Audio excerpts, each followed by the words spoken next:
આગામી 1 ફેબ્રુઆરીએ કેન્દ્રીય બજેટ રજૂ થવા જઈ રહ્યું છે ત્યારે રાજકોટ જિલ્લાના કોટન સાડી અને ટેક્સટાઇલ હબ ગણાતા જેતપુરના સાડી ઉદ્યોગને બજેટમાં મોટી આશા છે।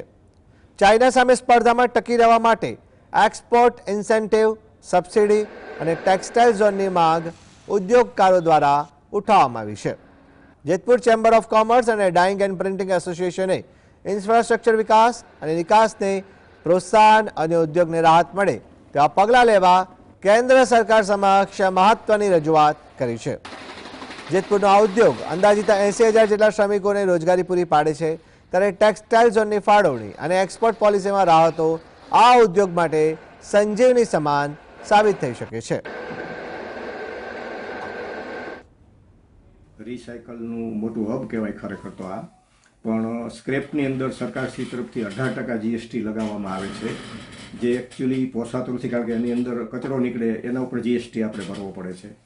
તો આના જે ફાઇનલ પ્રોડક્ટ બને છે એ એક્સપોર્ટ પણ થાય છે, ઓલ ઇન્ડિયામાં પણ જાય છે। એ બાબતમાં સરકારશ્રીને વિનંતી કે ટેક્સનું ભાગ